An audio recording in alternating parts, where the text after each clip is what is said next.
I've got everything on my phone though. I can see everything. Oh, Okay. Well, that gives us 5 then, Bart. So I guess we're good to go. I've got 7 o'clock. I guess we might as well start, huh? yeah, if you want, we can do that. Okay. Well, we will go ahead then and call to order the uh, March 2021 meeting of the Town of Farragut's Visual Resources Review Board. So the first item on our agenda this evening is the approval of the minutes from the February 23rd, 2021 meeting. So board members, are there any comments or questions, concerns about the minutes from February? We probably need to do a roll call first on who's here. Cindy just joined. Okay, Cindy's here too? Okay. Yeah. Well, the only ones I've shown not here right now are Jimmy Stowe and our youth representative. Okay. Unless either of you are there, Jeannie or Jake. Okay. I Okay. believe everyone else is present. Okay. Sounds good. Okay. So any questions, comments on the meetings or minutes? I'm sorry, from last month. All right. If none, do we have a motion on the minutes? This is Alderman Pinchuk. I'll move for approval of the minutes. All right. We have a motion for approval. Do we have a second on that? I'll second. We have a second by Ms. Moore. So I guess we do need to do a roll call vote on approval there, if you'll do that, Bart. Okay. Mr. Armstrong, Yes. Ms. Holyfield. Ms. Holyfield? Yes. Okay. Mr. Lehman, Yes. Ms. Moore, Yes. Alderman Pinchuk, Yes. and Mr. Wright. Yes. Okay. Motion passed unanimously. Okay. So with that, we'll move down to the next section, the ground mounted sign applications. The first item there is the U.S. Cellular tenant panel at 11661 Parkside Drive. Yes, with that, we'll let staff make comments. Okay. This is a simple tenant panel. Whoops. On an existing, sorry about that. On an existing monument sign out along Parkside Drive. It does appear to be legible as designed. I did send a note to the sign company that worked on it. At least suggest that they maybe use a darker shade of red and blue or enlarge the font, but I suppose this is their standard sign and it's what they wanted to use, so they didn't send in any changes, but you can see there on the left, or I should say on the right, on the rendering of what it should look like, that it's a visible sign, and I'm not sure why they wouldn't want to make the font any larger, but this is what they're proposing. All right, so as normal, we'll go through each board member to see if you have any questions or comments for staff. And so first up this time is Mr. Armstrong. I think it looks good. No comments other than that. Ms. Moore? No comment. All right, Alderman Pinchuk? Yeah, I'm sorry. I missed, Bart, what you just said earlier. You contacted the applicant about making some changes. Did they respond? I didn't require it. I just suggested to them that they might want to either, use a darker shade of red and blue to try to, make it a little more legible, or even better, maybe make the font larger. But they didn't submit any revisions. I think it's still legible on the sign face. I was just making a suggestion that they might want to consider.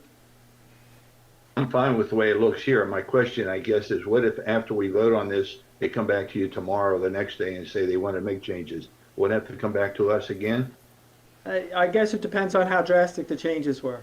You know, if they just, you know, if it's legible now and they just made the font a little larger, I don't think it necessarily would have to. If they radically changed it, then yeah, I would want to bring it back. But I mean, I made those comments to them, you know, a couple days after the deadline. So, you know, it's been a week and a half since those comments were made. So I don't anticipate hearing anything back. Okay, well, I'm fine with the way it looks on the screen, so no further questions. All right, Ms. Hollyfield. No questions. All right, Mr. Wright. No questions. Looks good to me. Yes. All right, so I'm sort of in the same boat. Looks good to me. I understand the comment about darkening it a little bit, but it still looked like it's legible and good. So, all right. So with that, do we have a motion? Motion to approve. All right, we have a motion to approve by Ms. Hollyfield. Do we have a second? I second. Second, Mr. Armstrong. All right, we have a second by Mr. Armstrong.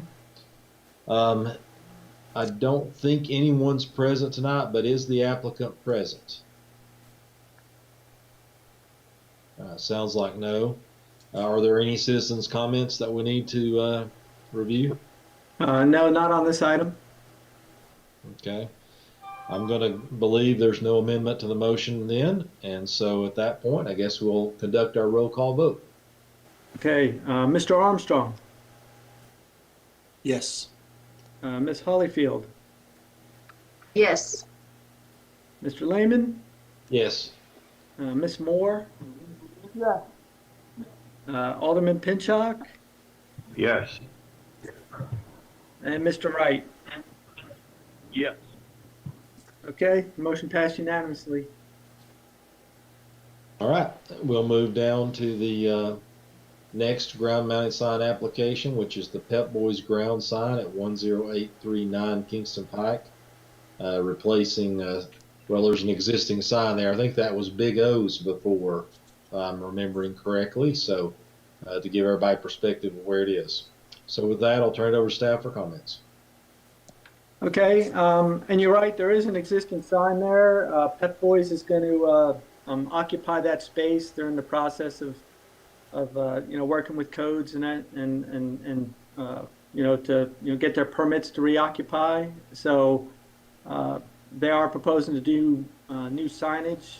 You know, they've already got permits for their wall signage because that just runs, you know, at an internal level, and they want to replace the sign at the front, or at least reface it, and they're also going to bring it closer into compliance by adding the brick underneath. They could not get the full 2 foot that's required now, the way the sign was mounted on an existing pole, but they are going to brick up as much as they can underneath the existing sign, and they're going to get about 1.5 feet there. You know, again, it is an existing sign.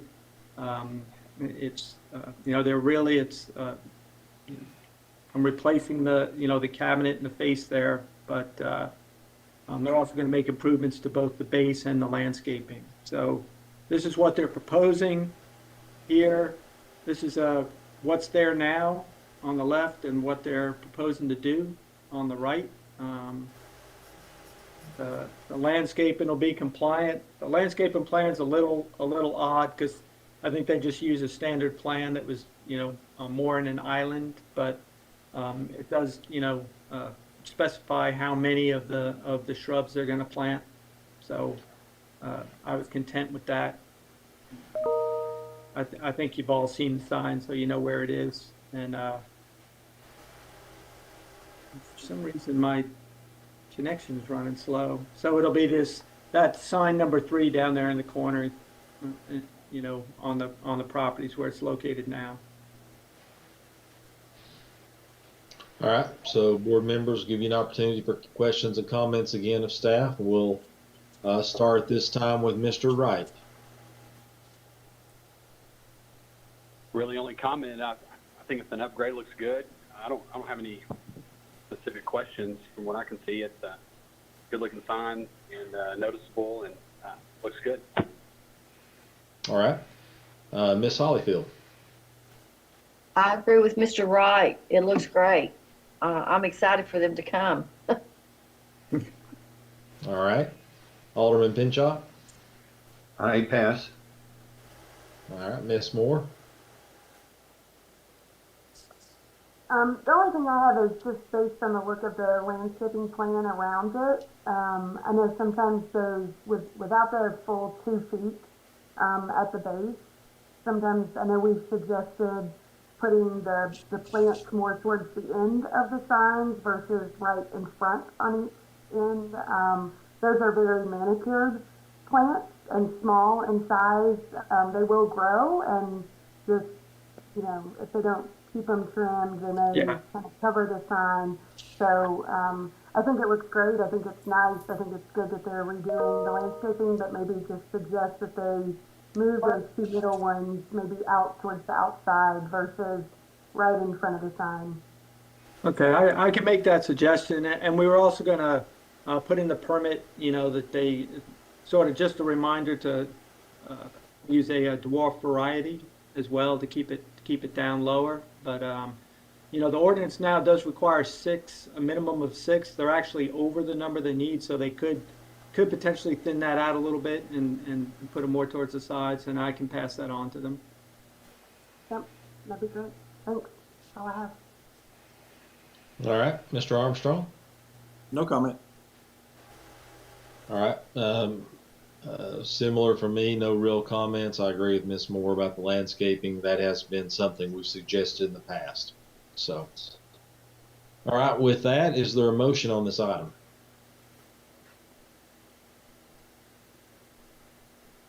I'll make a motion to approve. Motion to approve. Derek.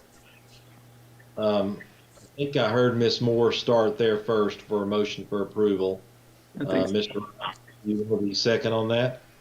I'll go ahead and second. Yes, sir. All right, sounds great. Again, I believe the applicant is not present tonight. Is that correct? Okay. Any citizen comments that we need to read into the record? No, sir. Okay, I'm going to believe there's no amendments to the motion, so we're back to a roll call vote again. Okay, Mr. Armstrong, Yes. Ms. Hollyfield, Yes. Mr. Lehman, Yes. Ms. Moore, Yes. Alderman Pinchot, Yes. and Mr. Wright. Yes. Okay, motion again passed unanimously. All right, so we'll move down to the next section now, the landscape plan applications for a new development called Horizon Plaza at 11011 Kingston Pike. And so with that, I'll turn it over to you, Bart, for staff comments. Okay, this is a new development that's already run through the planning commission for site plan approval. It's there on Admiral Drive, corner of Kingston and Admiral, sort of right across Admiral Drive from the eye care facility that was put in a couple years ago. It's going to be sort of a strip commercial type center. It's got some room for expansion. They hope to be able to expand it eastward for a few more, like another building with a few more leasable spaces in it, and a eventual connection to the property that's also there to the east. But as I said, this has been approved by the Planning Commission in terms of site plan layout. A landscape plan, this is the one that I reviewed for the notes that I attached to your staff memo. The architect, or I should say landscape architect, I think was out of town last week, so he got me an update today. I glanced at it. I haven't fully reviewed it yet, but I do have it on the next page here, so I'm just gonna some reason, whoops, uh-oh. There it is. This is a revised plan. It's very similar. What they corrected all of the tree replacement credit calculations. They did add one flowering tree species to the detention base area. They replaced the creeping lily turf with I'm not sure I can read it on this, but it was an appropriate ground cover, and they pretty much adjusted the tree locations down along Kingston Pike. They moved them back. They eliminated one or two, and they substituted one or two species here and there just to get out of the power lines a little bit better. Like I said, I looked at it briefly on this afternoon. I talked to Mark a little bit about it. We're both comfortable. I'm going to take a closer look at it just to make sure and touch base with the landscape architect. But they seem to have addressed our comments pretty well. I can go back to the original if you want to see.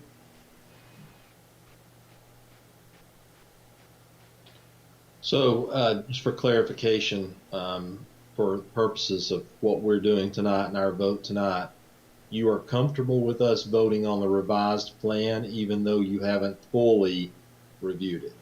Yeah, I mean, most of the things were editorial changes, and I checked all of those this afternoon.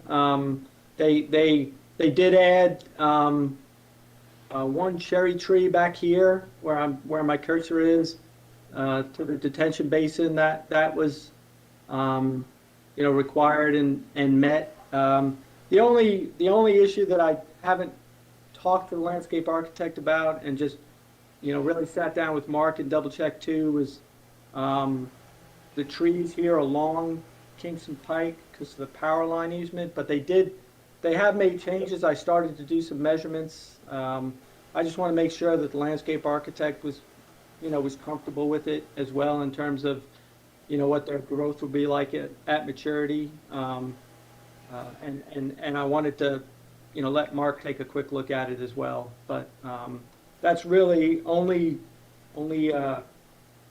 item number 4 on my original comments would be the only thing outstanding that I just want to double check. And I think at most that might require I'm substituting one tree for another here or there or a minor relocation.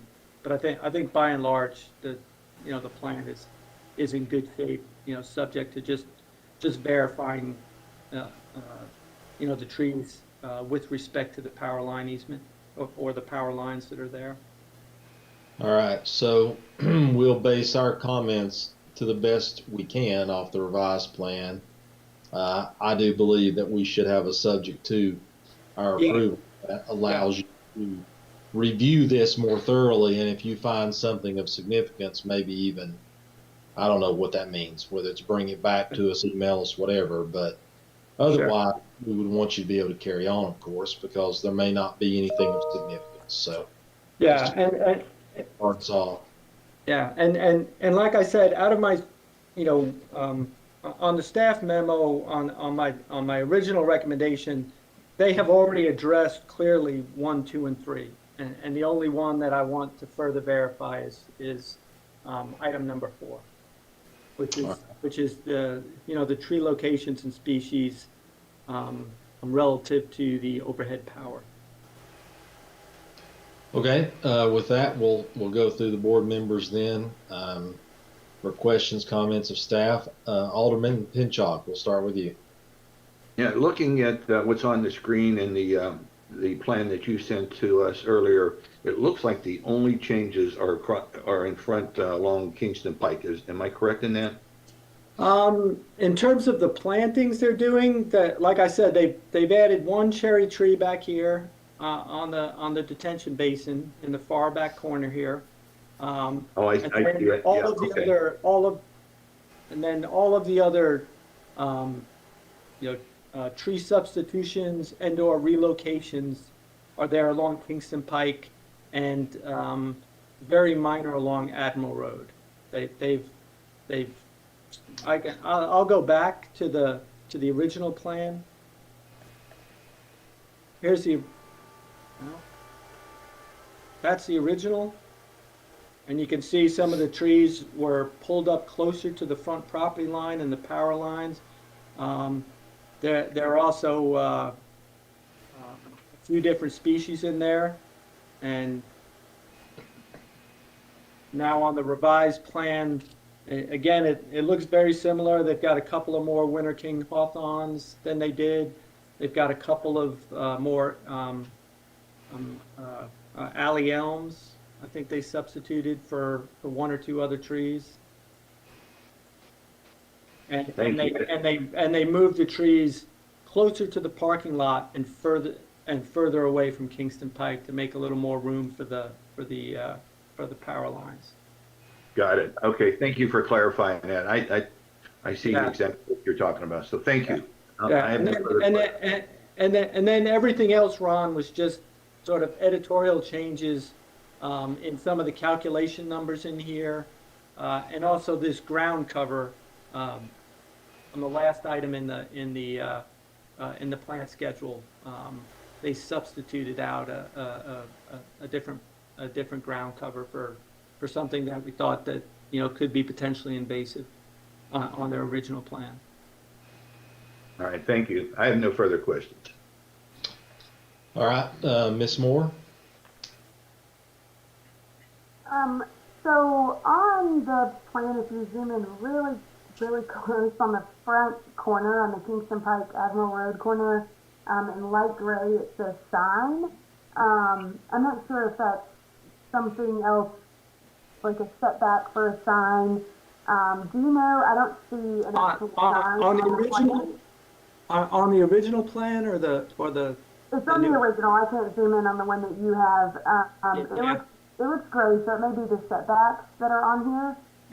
But it is, Go I ahead. think, yeah, this is the original sheet. I did send them something about a sign location. I don't think they are sure exactly what they want or where they're gonna have it. There is on the actual site plan that the planning commission saw, there is no sign, but there is a power hookup in this area. Like down, let me see if I can get this pen to work here. There is like a power hookup. Well, I didn't want a big line there, but kind of where the blob is in between those two trees.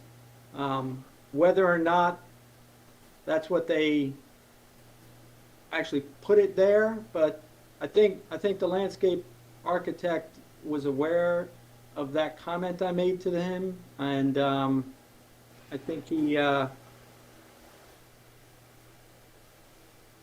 I think when he moved the trees back, he kind of addressed that. Here's a revised plan, so I would say they'll either put a sign up in here or over in here relative to where they have the power. okay. Uh, Other than that, I don't have any Yeah. comments. All right, Ms. Hollyfield? I have no comments. What I had planned, that it's already been addressed, so. All right. Mr. Armstrong?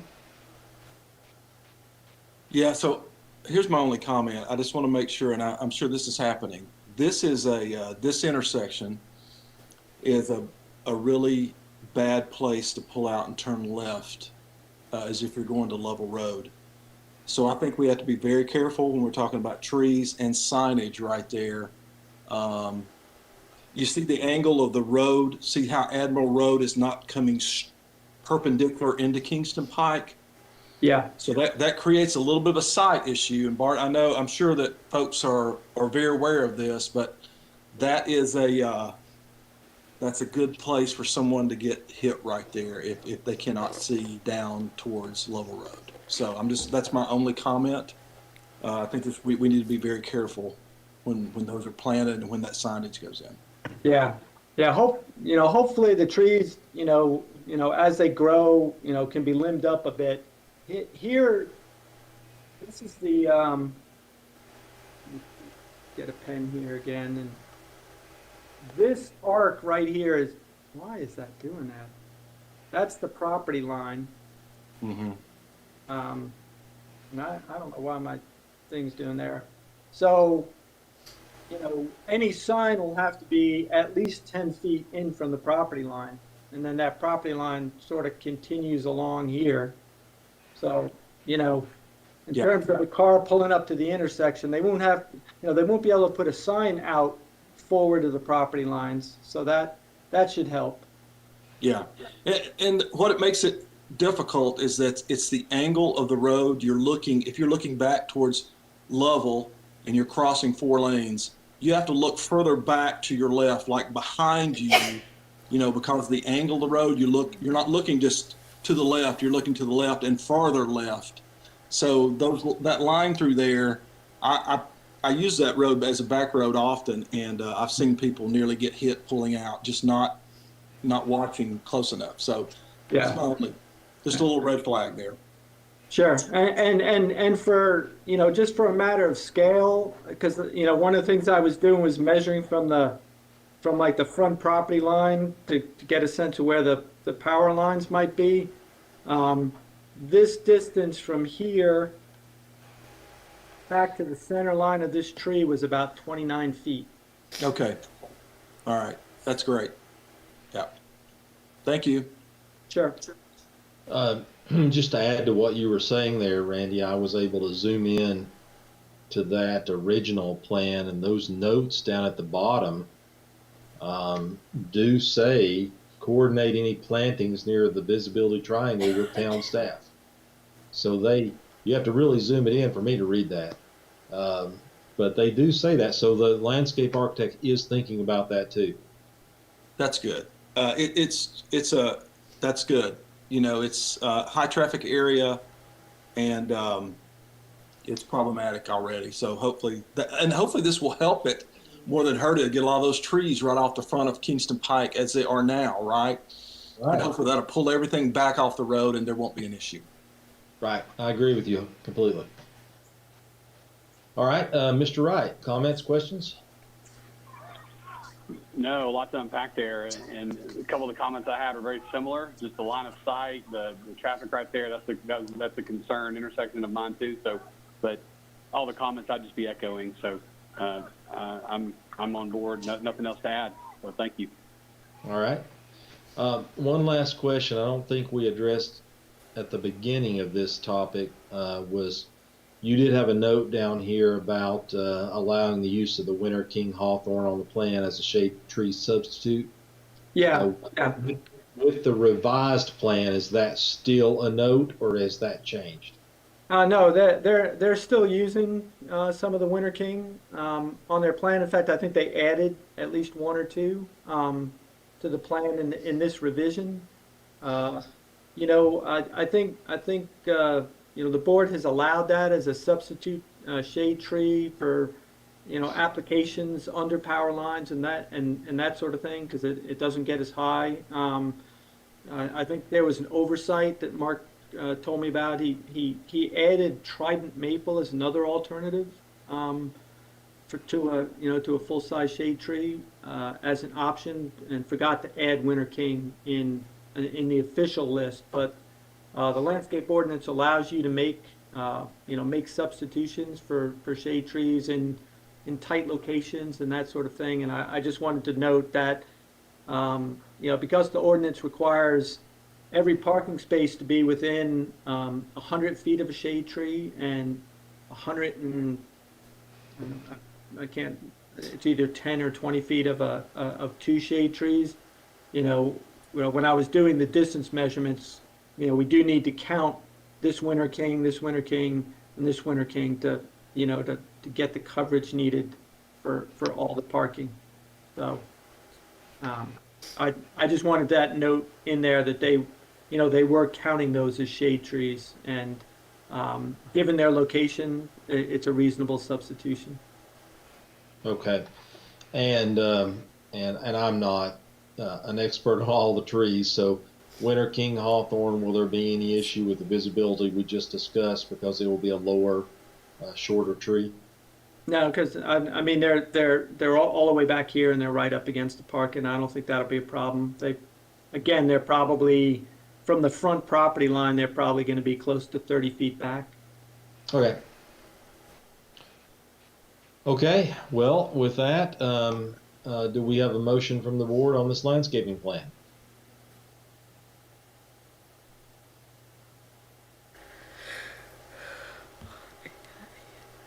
Well, I will make the motion to approve. I would like to add a subject to that says staff needs adequate time to fully review this plan. If they find an issue of some sort that's substantial, you will take appropriate measure, whatever that may be. To contact us, bring it back next month, whatever it is. Okay. I'll second that motion. Alderman. All right, we have a second by Alderman Pinchot. Is the applicant present for this one? Sounds like no. Are there any citizen comments? No, I don't have any. I'm going to believe there's no amendments to our motion then. So it's time for the roll call vote. Okay, Mr. Armstrong, Yes. Ms. Hollyfield, Yes. Mr. Lehman, Yes. Ms. Moore, Yes. Alderman Pinchot, Yes. and Mr. Wright. Yes. Okay, the motion again passed unanimously. All right, so we're down to the last item on the agenda, which is a staff report, staff update. So I'll turn that over to you. Okay, I just wanted to report back at the last meeting. We were looking at the landscaping plan for the Kingston Pike Village development at the corner of Watt Road and Kingston Pike there, next to Little Joe's Pizza. There was some question about some of the plantings at the south end of the grocery store relative to the fire lane, and y'all wanted me to go back and talk to the landscape architect and talk to the fire marshal about that. So I did. I looked at it. I spoke to the fire marshal first. He was actually on vacation for a week, so I had to wait for him to get back. But you know, I went over it with him and asked him for, you know, just some rough guidelines that we need to look at for that sort of thing. And what he explained to me was that for a fire lane, what he looks for is a clear space to move the truck through. So you have to sort of think three-dimensionally, but you know, like a clear space to move the truck through that's 13 feet 6 inches high by 16 feet wide. So that would account for the mirrors on the side of the truck, you know, the whole shebang. So as long as he can get through there without being impeded by the tree, you know, they're fine. And you know, again, you know, as trees grow and mature, the crown height or the crown width at maturity, you know, the tree can also be limbed up and pruned somewhat as it's growing. So I went back to the landscape architect and he looked at that some. He felt like the Armstrong red maple variety was a good column form of that tree for that. And I went back over it with the fire marshal, and he was comfortable with those planted there. The landscape architect has made a few tweaks in a couple other places where he's moved a tree back over on the back side of the building, or substituted out for a Armstrong red maple for a sugar maple, just to make sure that there was enough clear space there for the fire truck to get through the fire lane. I think they're good changes. So I'll touch base back with the fire marshal on that before we sign off on the plan.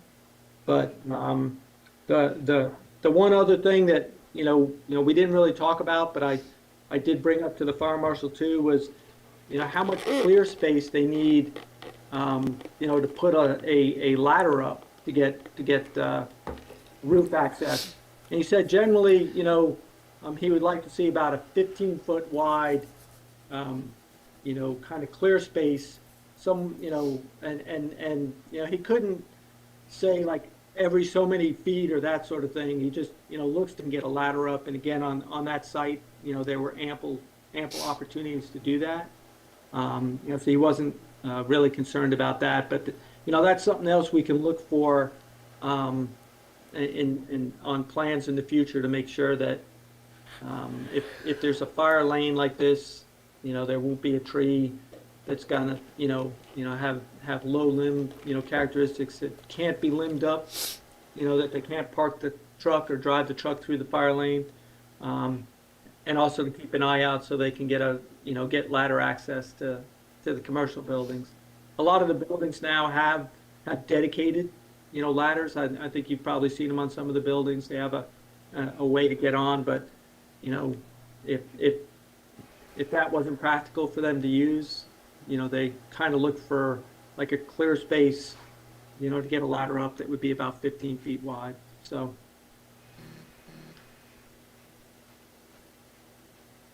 This is Alderman Pinchuk. That's very good information, Bart. Appreciate you following through on that. Thanks for getting Sure. back to it. Sure. Absolutely. Thank you very much, Bart. It's a good follow-up. Anybody else have a comment or question related to that topic?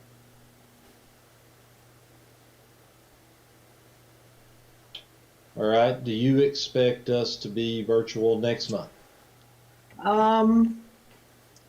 I think the governor's order or his latest extension of the executive order goes through April, so I believe so, yes. After that, I don't know. Okay.